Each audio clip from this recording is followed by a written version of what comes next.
Hello बच्चों, good morning.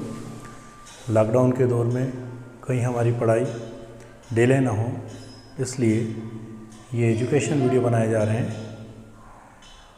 आज हम पहला लेसन शुरू करेंगे, यूनिट 2 विलियन सॉल्यूशन के बारे में बताएं, जिसको हिंदी में हम विलियन कहते हैं। यदि डेफिनेशन समझे तो दो या दो से अधिक पदार्थों के मिलाने से प्राप्त मिश्रण यदि समांगी हो, समांगी यानी होमोजीनियस, समांगी हो तो यह मिश्रण विलियन कहलाता है। लाइक दैट चीनी और शरबत, चीनी को जैसे आप पानी के अंदर घोलोगे तो शरबत बनेगा। चीनी अपने आप में विलियन नहीं है और पानी भी विलियन नहीं है, लेकिन जब दोनों को मिलाया जाएगा तो एक नया रूप विलियन, जिसे हम सॉल्यूशन कहेंगे, उसे हम विलियन कहलाएंगे। सॉल्यूशन अलग अलग प्रकारों में बांटे गए हैं। पहला होता है द्विअंगी विलियन यानी बाइनरी सॉल्यूशन। क्या डेफिनेशन बनेगी? दो पदार्थों का समांगी। ध्यान रखें, दो पदार्थ होना चाहिए तभी हम इसे द्विअंगी कहेंगे। सेकंड होता है त्रिअंगी विलियन यानी कि टर्नरी सॉल्यूशन। त्रि नाम है, त्रि फॉर तीन, यानी कि तीन पदार्थों का समांगी मिश्रण, जहाँ पे दो ठोस हो सकते हैं, एक द्रव हो सकता है।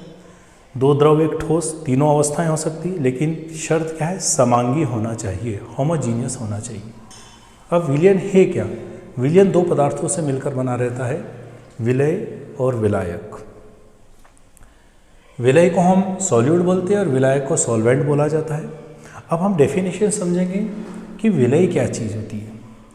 समान भौतिक अवस्था में, याद रखिए भौतिक अवस्था समान होना चाहिए। समान भौतिक अवस्था वाले दो अवयवों में वह अवयव जो कम मात्रा में पाया जाता है, दोनों की फेज है कि अवस्थाएं समान है, लेकिन जिसकी मात्रा कम होती है उसे हम क्या कहेंगे? विलय कहेंगे। इसी परिभाषा को अलग तरीके से भी समझा जा सकता है। भिन्न भौतिक अवस्था है, माना कि एक ठोस एक द्रव है, एक ठोस एक गैस है, एक द्रव है या एक गैस है, कुछ भी हो सकता है। यदि भौतिक अवस्थाएं अलग अलग है तो दो अवयवों से बने विलियन में जो विलियन से भिन्न अवस्था रखता है विलय कहलाता है। कैसे समझेंगे हम?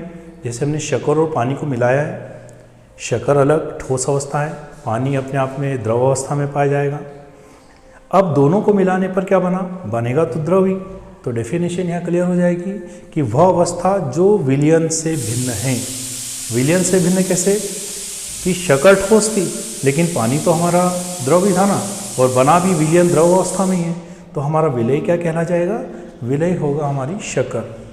तो डेफिनेशन दोबारा बताएंगे कि भिन्न भौतिक अवस्था वाले दो अवयवों से बने विलियन में से जो विलियन से भिन्न अवस्था रखता है वह विलय कहलाता है।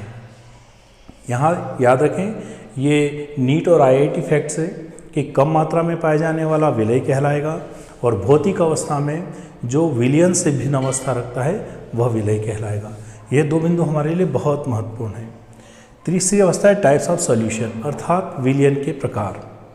भौतिक अवस्था के आधार पर, बेसिस ऑफ फिजिकल स्टेज, पहला कहला जाएगा गैसीय विलियन।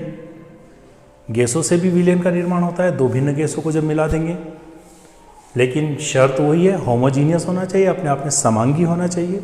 दूसरा होता है द्रव विलियन, दो द्रवों को मिलाने पर। और तीसरा होता है ठोस विलियन, अर्थात दो ठोस पदार्थों को मिलाने पर। उपयुक्त तीनों विलियनों को 9 भागों में बांटा जा सकता है। 9 भाग आपको अगले चैप्टर में बताएंगे। तो ये रहा विलियन सॉल्यूशन। यहाँ आपको बेसिक कंसेप्ट अच्छे से क्लियर हो गए होंगे। आपको यह वीडियो यदि अच्छा लग रहा है तो आप हमारे इस चैनल को सब्सक्राइब करें और बेल आइकन को अवश्य दबाएं, ताकि आपको केमिस्ट्री के ही अर्थात रसायन शास्त्र के अगले वीडियो बिल्कुल अपने समय पर और क्रमबद्ध तरीके से मिलेंगे। इसी पार्ट को हम आगे बढ़ाएंगे। इस पार्ट में अगला भाग हमारा राउल्ट नियम है, जिसको बहुत अच्छे से डिस्क्रिप्शन किया जाएगा। ठीक है, धन्यवाद बेटा, थैंक्स।